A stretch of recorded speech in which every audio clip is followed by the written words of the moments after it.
The two hottest things right now in payments are agentic commerce and stablecoins. And we've got a guest who sits at the intersection of the two. So tell me, what's going on with stablecoins and agentic payment?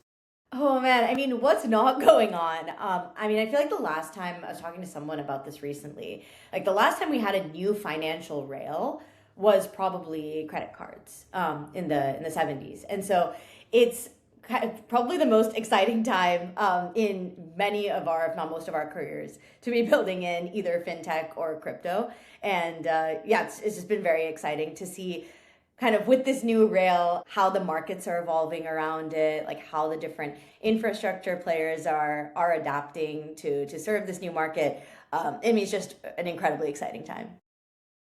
Yeah, stablecoins have gone through this strong renaissance.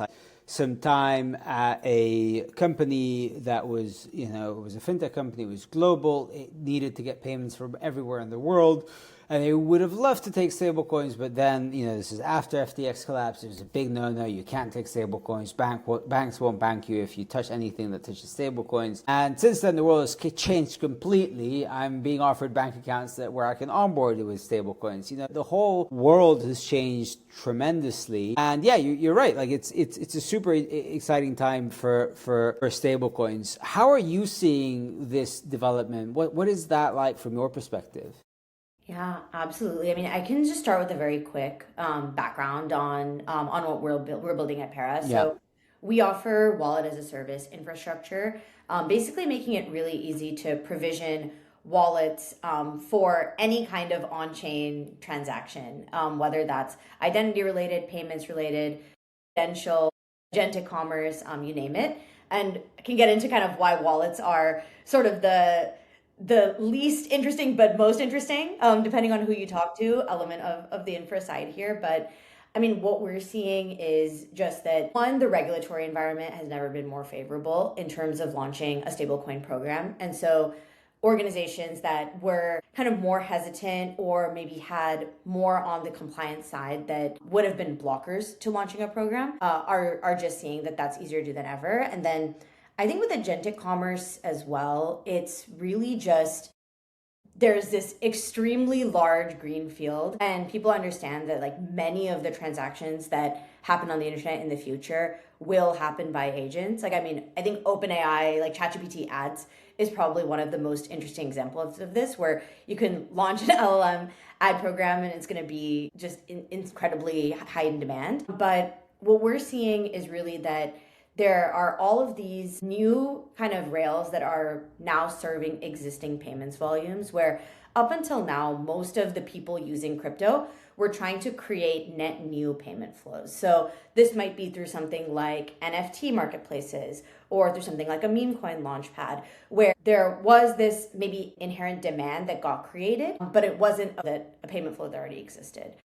With stablecoins, what's really different is that these are payment flows that exist in the fiat world that are now getting moved onto a different rail. And I think agentic commerce has kind of a similar mechanism, where these are purchases that were anyways going to happen that are now happening via a different party. Okay, so there's a lot to unpack here. One of the things that you mentioned was the agentic checkout.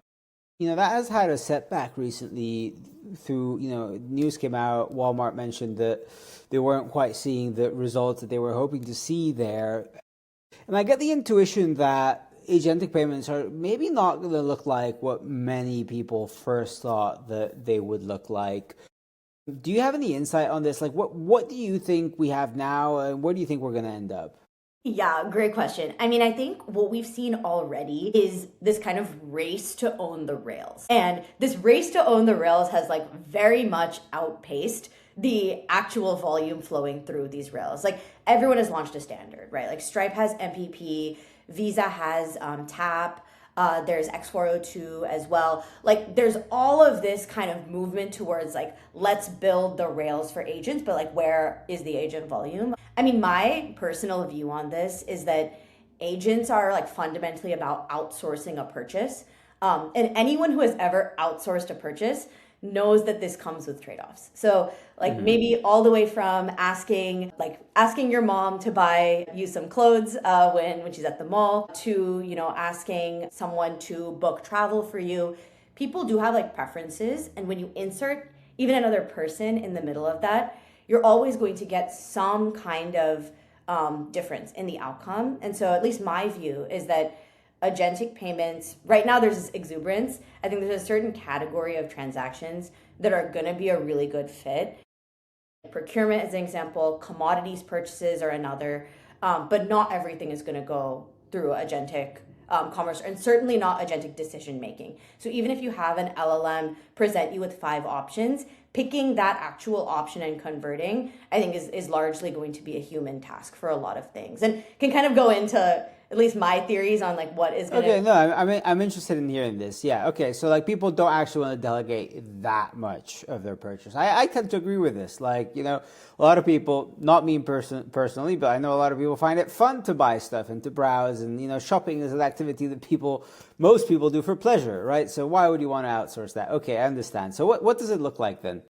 Yeah, I think that the types of purchases that are going to be the first are things like laundry detergent. Let's say I want to switch laundry detergent and I'm trying to optimize in some set of criteria. Let's say like a toothbrush is like another example. Like these are things that I just want the product. And like the actual like act of making this decision there's a little bit less personal. Things that are maybe more personal are like watches, handbags, like luxury goods, like clothing. Like these are all kind of purchases where people tend to like express a part of themselves in that actual purchase. I think those are going to be, LLMs will probably help in discovery and curation, but actual conversion is going to be largely human-led. I think software, this is really interesting. Like kind of with Para, actually, we've started to see the first set of customers that will build products with Para and launch and have never interacted with any of us or our product, or in some cases, like we have some automation that reaches out to people that go live, and they aren't really aware that their LLM decided to use Para wallets in their product. And so they don't even know. Okay, it's interesting.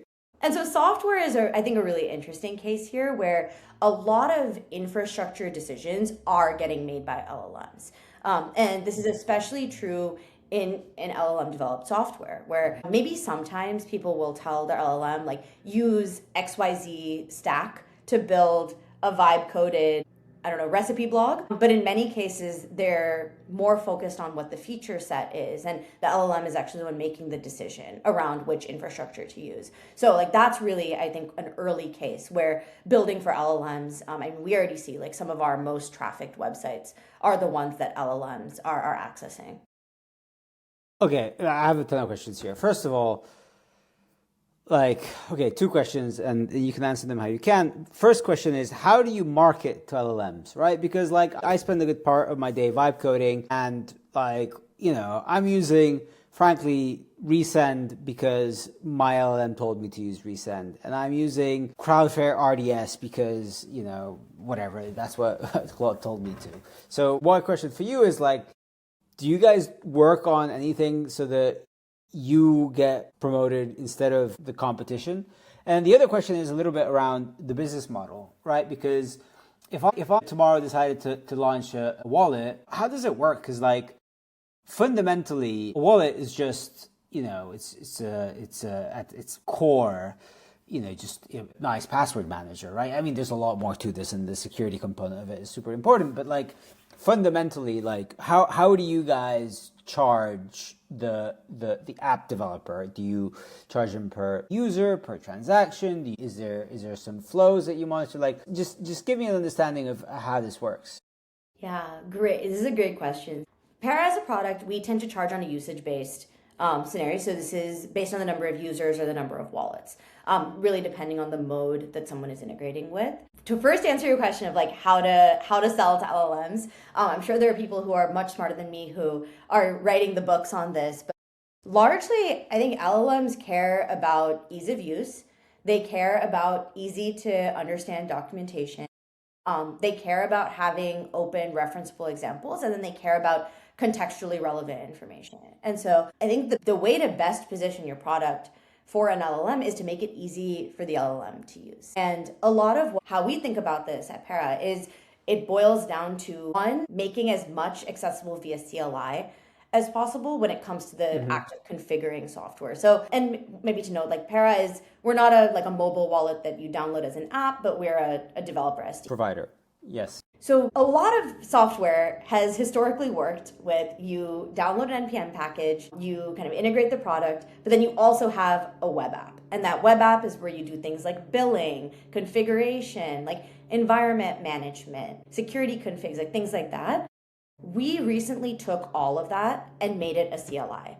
And what that does is it makes it so that an LLM doesn't need to be interacting with configs at a web page level. They can interact with it at a code level. Yeah. And that is kind of a big one where we're seeing this very common paradigm now of you have a window that opens up, you authenticate into that window, but then very quickly you hop back into code and interacting via a terminal. So that's kind of been a big focus for us is like, how do you optimize a terminal home or terminal-based development workflow? That's big. And then, I mean, the second is also just like making as many things defaults as possible. So limiting the amount of like human configs and like human checklists that need to be completed. So at this point in time, the only actions that you need to take as a human to install Para are to one, authenticate into that developer portal, and I guess maybe a few years in OpenClaw could do it, and then filling out billing. And that's really it. And then in the future, we're trying to even limit that and reduce that second step further so that it can be done by agents as well. Okay. And how do you guys charge for this, right? Because this isn't free. You need to put a lot of work into this. Like how do I, if I were to launch a wallet app tomorrow, how would that work? Yeah, so I mean, wallet as a service, so we bill on a usage-based criteria. So we take the number of users that have been created, the number of wallets that have been created, the number of transactions that have been signed, and that is the basis on which we bill. So if you're using our APIs, our REST APIs, it's on an API usage basis. If it's our like modal components in our authentication product, then it's on a per usage. Okay, got it. You know, whoever's listening to this or reading the article is thinking about, okay, yeah, that sounds pretty cool. I can get Claude to build a mobile wallet for me tomorrow. You know, you guys are at a very important level of the stack, but like people still need to publish this on the App Store. They need to meet all App Store restrictions. There's all sorts of other features that they need to do. What have you seen here? Like, because like AI has opened up the playing field, but I wonder like whether people are still getting stuck somewhere, or you know, what sort of new innovations have come online? I mean, one of the biggest things we've seen is anyone who's been a developer knows that sometimes managing your development environment, and for something like a native mobile app, sometimes it can be a lot harder than it is in web programming. So we've just seen a lot of advances in terms of being able to use LLMs to kind of manage development environments and to streamline those. I mean, I'm thinking back to my mobile engineering days and like having kind of local state that's out of sync or somehow corrupted. Yeah. You're spending a lot of time on these like unplug it and plug it back in type of actions. I think a lot of that has been largely automated and can now be kind of assisted, so you're not doing as much of it manually. Other steps, I think certainly App Store review, our sense is that it's similar to what the process has been before. I'm sure on the back end, there's probably gains that have been made. Right, but I mean more like are vibe coders getting tripped up on the App Store review? Is that, or would you even notice if they are, I guess? I don't know. Yeah, I mean, we haven't noticed anything along these lines. Like, if anything, it seemed like a fairly similar process to before. Yeah, it does. I mean, it does kind of articulate an interesting point, right? Which is like what has gotten a lot easier and what is still just as difficult. I mean, what's gotten a lot easier is having something that you can put in a test flight. The hardest thing is still distribution. And like certainly like at every step of the way, like that's where this is going to be tricky. Security, I think, is also something that has only gotten harder with the advent of LLMs, where now you need to reason about code, and there's so many layers to this, but you now need to reason about code that was auto-generated. Security in terms of, like, our product is fundamentally a security product. And so for us, that means that there are like certain elements of our own internal code bases where we don't use LLMs. And you need to kind of accept that there are like different sort of layers of importance to different levels of code. Like there's some code that is intended to have a very long lifetime. and some code that is intended to have very short lifetime. The very short lifetime code, the sky's the limit in terms of speed. But that super hard and like super security oriented infrastructure is, I mean, ultimately one of the hardest things to crack with it.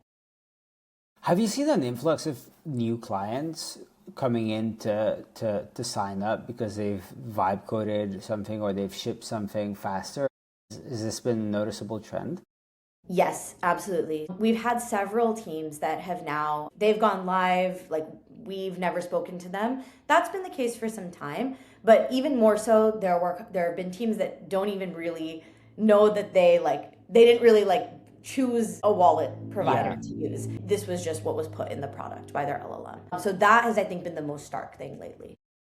That's fascinating. Cool. All right. So on the agentic side, I guess there's two aspects of it. Like one of it is like, agentic commerce in the sense of the agent is building the app. But there's also the sense of agents interacting with your wallet, right? With the keys that you provision for them and them interacting with the rest of the world in this respect. What have you seen there? I know you mentioned that as of right now, the agent can't yet pay for the service themselves, but maybe you're working on that.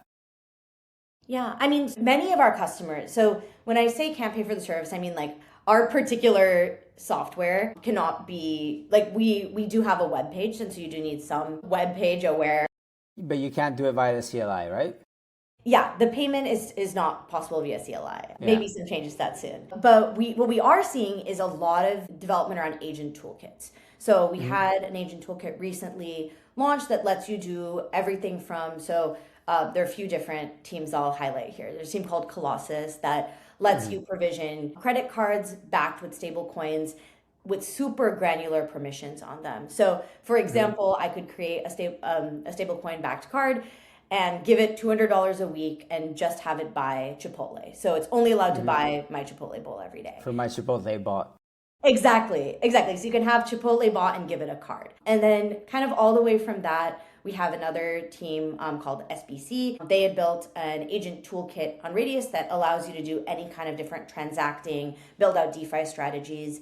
I think the common theme in all of this is that people are starting to trust agents to make purchases, but there need to be guardrails. Like people are willing to give an agent something like a $200 limit a week for the Chipotle bowl, but people are not yet at the point where we're trusting agents with like full access to the bank account. And a lot of what's in this is we trust agents to optimize subject to certain criteria. And so where we've invested a lot in this is building tools to give guardrails to agents. Like wallets are ultimately the authorization and control flow layer of anything that's happening on chain. And so it really is on the wallet layer to also provide that access control of what types of transactions can this agent perform, what kind of transactions can be signed, spending limits, protocol restrictions, chain restrictions, things like that. And so we've kind of built out a big permissions framework to make it easier to kind of trust agents with these guardrails.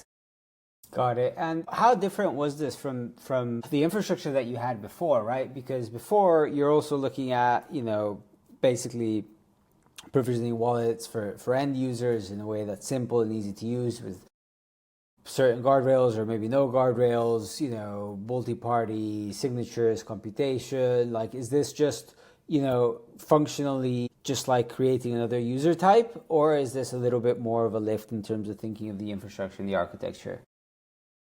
From the fundamental infrastructure perspective, the main difference is like the approver, if you will. So in a historic, like let's call it, I open up the ENS website and I'm going to buy an Ethereum, like an ENS name. What I would do as a user is I would see a bunch of information around what it's going to cost me, what I'm buying, and then I push a button. And that is effectively my authorization.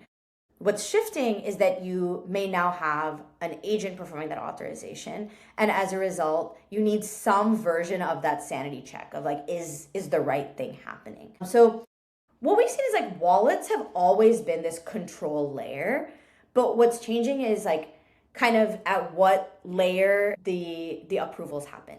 So before it was kind of upfront, do we allow this or not before the transaction's initiated? Now what we're Mm-hmm. seeing is the agent can initiate any transaction they want, but you have this permissions and policies layer that is deciding what ultimately gets through. In terms of the infrastructure change, like Para uses something called MPC, or multi-party computation, that's actually extremely well suited to this, because you actually have different signing shares that are all separately approving a transaction. And so you have multiple layers at which you can kind of add these authorization or approvals. And so for us, actually, permissions are like one of the very first kind of elements of kind of after basically just signing a transaction, what do you do next? So this is in the very earliest versions of the product. But I think with agents, we're just seeing that the use cases are so much higher because you do have this like untrusted party. And how do you think about, so what I'm trying to understand is, on one hand you have this traditional, or maybe not traditional, this crypto setup of like, okay, this is the party of whom I delegate the ability to do this. And then on the other hand, you have all of these protocols coming up, X402 from Coinbase, Visa recently came out with something, there's a ton of these. Like, how do these worlds interact? Do they interact? What's like when you're thinking of provisioning a card for an agent that is controlled via an MPC wallet, like, are you thinking about connection with some Visa SDK?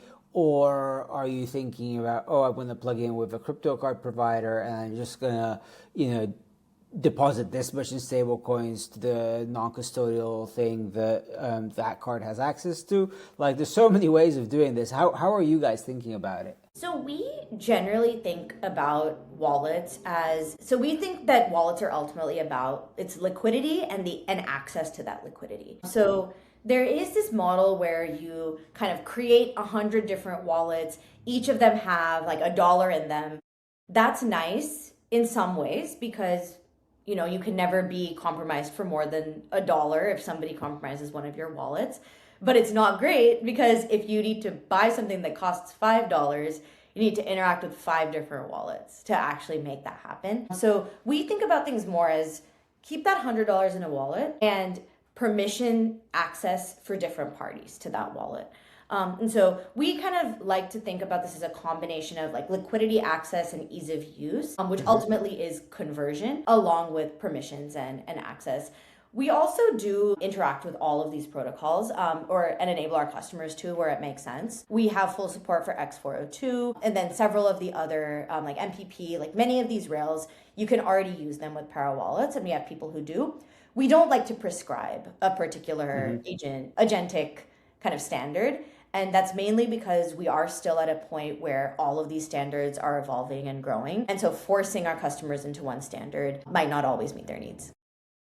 You mentioned that there seems to be a rush to build out the infrastructure before the demand is truly there. Is there somewhere where you've seen signs of demand or something that you've been surprised by that you weren't quite expecting in this space? Yeah, maybe with agentic payments and more with the stablecoin adoption itself. I think I've been really kind of fascinated by what the real world adoption has looked like, where a lot of it has actually been, I think people might have guessed that like the super like tech forward like fintechs would be kind of the first to fully move over to stablecoins, and many of them are adopting the tech, but I'm actually finding some of the more transformative use cases are companies that kind of operate completely outside tech in terms of their core user base. Like one example is there's a company called KoalaPay that we work with that does humanitarian aid. And humanitarian aid used to consist of many different wire transfers, cash handouts at endpoints, and really just this kind of like super messy system. And I think this is where we're seeing there's like the most opportunity for something like a stablecoin based payment rail to like save time, save money, improve reliability. And this is not what you would have guessed would be the absolute first use case for something like stablecoins, but it is actually, there's like just very clear efficiency gains to be made. And so I am actually noticing that the adoption is almost like bimodal, where if you look at agentic payments in X402, there's a lot of people like building out applications, a lot of experiments, And then on the kind of existing flows moving through the stablecoin pipes, that's actually some of the older, more established kind of funds flows out there. What's been the main source of demand as far as you can tell for stable coins? Is it these more established old school companies finally ramping up, or is it prediction markets? Is it on the remittance space? Where are you seeing growth? Yeah. I mean, I think for that, it's worth taking a step back to just talking about why stablecoins are great. So historically, we've had really three different layers of the financial system. There's kind of the app or interface layer, there's the Rails layer, and then there's the ledger. And these have all been pretty much fully aligned, where if you're using a single app interface, that is settling on the ledger that's owned by that app. And the rails that go between it, there's only so many different type of methods of payment that exist. What we're seeing now is that with blockchains, you have a completely unbundled system here where you can use any ledger, you can define your own rails via smart contracts, and you can access that underlying ledger from any application in a permissionless manner. And so because of that, it's what is the benefit of stablecoins? It is open, global, cheap value transfer. And so that's, I think, what directly ties into where we're seeing this first. It's, to your point, international organizations that do high volume of international payments, cross-border settlement on the B2B side, remittance on the peer-to-peer side. So examples of payments that would maybe take almost 4 business days to settle via wire because different countries have different banking days, all the way over to something like sending remittance back home. So those are the first use cases we're seeing. But I think beyond that, we're going to start to see more use cases where once people actually start to hold stablecoin balances, then you have really interesting use cases like what you described, where you can create a neobank account and fund it with stables. So wave one is really kind of the stablecoins as a transit method to get this really neat global activity. But then once people start to get more comfortable and hold stablecoin balances, then it becomes the entire world of financial services with stablecoins as a primitive. Do you see anything in your data that would support this thesis that people are increasingly using stablecoins as a balance mechanism rather than as something to send here and there? What we are seeing across, so specifically within the remittance category, what we have noticed is that remittance used to largely be the stablecoin sandwich behavior, where you have fiat on both sides and then you use stablecoins in the middle.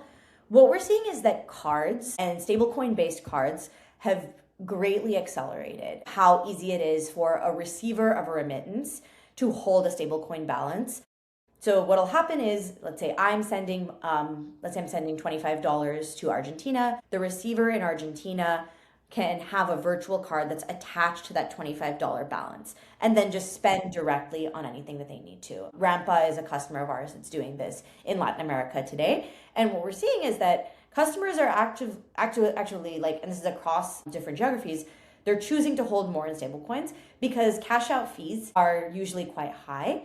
And they actually get access to more of their money if they're spending it directly via a crypto card. There's also things like access to RWAs, tokenized stocks, on-chain DeFi yields that are also serving as a really nice carrot to keep more of those balances in stables. Got it. All right. And then what I want to understand a little bit is what are your views for what's left of the year? Where do you think this is heading? Because you mentioned we're going to see possibly the beginning of agentic commerce. We're going to see people holding stablecoin balances longer and longer. We also mentioned the trend of more and more Vibe-coded wallet apps. What else do you expect to see this year? I mean, I think we have this pretty incredible, almost circling all the way back to where we started here, where because there is this new financial rail, there's an incredible race shaping up right now around who is going to own this rail. And I think we've largely seen that play out at the chain level and kind of the issuance, stablecoin orchestration layer. And a lot of this has been kind of either acquisition or partnerships across Stripe, Visa, MasterCard. I think what we're going to continue to see is that sort of race to own the rails like takes shape. But I actually think the next thing we're going to hear a lot more about is wallets, because in this whole stablecoin rails kind of setup and consolidation, if you will, I think what's been really interesting to observe is that there's a lot of talk around the rails and the ledger, but not as much around how that value actually moves. And wallets are actually the interface that controls a lot of that movement. And so I'm interested to kind of see how that shapes up. And especially in conjunction with Clarity and everything evolving around whether that will. So that's personally what I'm most excited to see. Of course. And working at a wallet company, you couldn't say anything else. I think wallets are very exciting, right? Because I still remember back in 2018 when the only wallet that really existed was MetaMask. Well, it's not true. There were other wallets, but MetaMask is the best one, and it was still very much supported by consensus. And there was this whole discussion around wallets being a terrible business because they don't generate any money and they require a lot of support, and you can't charge the user for anything. And obviously now wallets are immensely profitable, right? Because you have all these services on top of them, swaps, etc., a lot of things that you can and should do with them that add value to the end user, but also generate fees for the wallet. So it's always very interesting for me to see the big evolution that this category has gone through. Yeah, wallets, and this is, I kind of said this in a different way earlier, but I feel like wallets are always kind of taken at like exactly face value, when in the crypto world there's so much more than that, where like MetaMask is more than a mobile app. Like MetaMask is however many tens of millions of users, and that user's access point to any action on chain. Similarly, embedded wallets are this control and access layer. So it's like wallets are not just this transaction feed and a send flow. They're ultimately kind of the bottleneck, or like the waste of like the hourglass of everything that's happening outside of crypto. So this is like fiat into crypto, but also every chain, every DeFi primitive, every action that you can take on chain needs to go through a wallet. And I feel like people still don't fully get that. Yeah, no, that makes a lot of sense. At the end of the day, every single time that someone makes some sort of, someone or their agent makes any sort of purchase or transaction, it has to go through some sort of wallet provider. And you guys are there at the very, very base. So that's why you have such interesting data and such interesting insight on the way things are going. Is there something that we haven't covered so far that you wanted to make sure we got to discuss? Thank you so much for your time. Of course. Thanks for having me.